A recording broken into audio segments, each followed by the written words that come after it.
Right, I'm sat up on Longston Edge in the Peak District, and I've just had my lunch.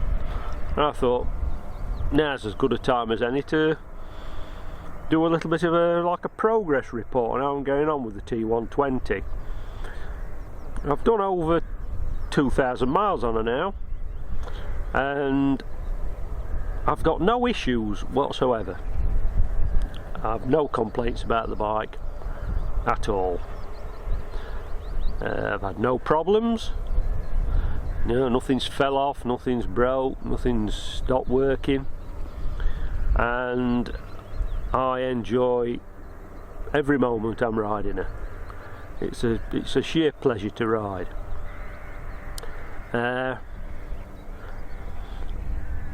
I've just come from a place called Teg's Nose over in Cheshire, talking to a guy there who's got a T100, and he got more or less the same opinions as I have.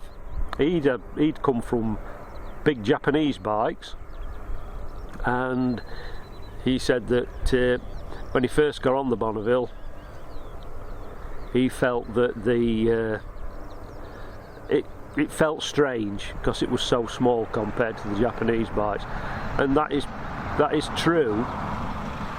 They do feel very small when you're used to big bikes, where you feel as though you're actually part of the bike, you sat in the bike rather than on it.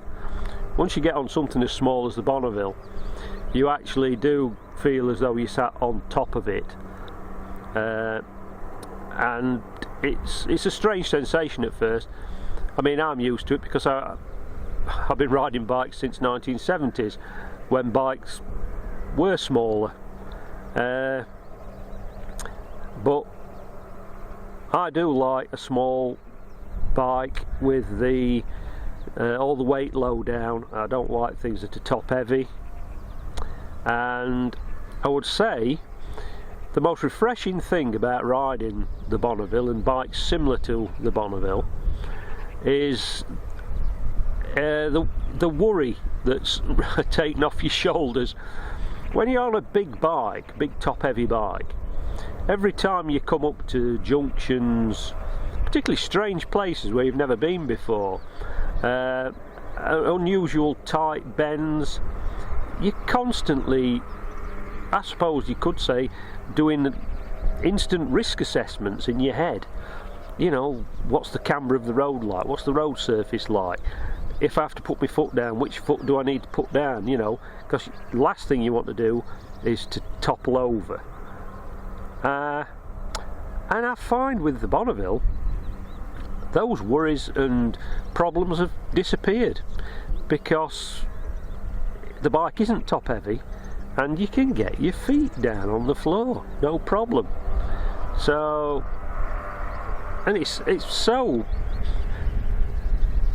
easy, and I keep saying agile and nimble. I can't think of other words to describe it. It's easy to move around, and I mean, it's a heavy bike, don't get me wrong. It's you know, there's a fair bit of weight there, but it all seems to be in the right place. You know, it's low down, it doesn't affect your balance that much. So yeah, I'm really chuffed with her. As I say, I've had no problems whatsoever. I gave her a wash yesterday and checked the tyre pressures and checked the chain adjustment. I haven't had to adjust the chain yet. I bought all the bits and pieces for doing it, but it's still well within the limits of the adjustment, and I'm getting a pretty good fuel consumption from her, over 60 miles to the gallon. I can't think of a lot else to tell you. It's, as I say, an absolute joy to ride, and it certainly turns some heads when you're out and about on it. I think at first glance, to the untrained eye, it can actually look like an early Bonneville from a distance, till you realise, you know, it's got disc brakes and God knows what else.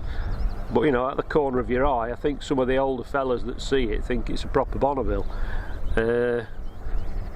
But no, it's a really nice bike, and I have absolutely no regrets about getting rid of the Tiger. Oh, I mean, I loved the Tiger. I've loved all my bikes, the 800, the 1200, even a lot of my Japanese bikes. I've loved those as well. But for me, at my time of life, for my requirements, a bike just for knocking about on and getting pleasure from riding, you can't beat her. I don't think. She really is a little beauty.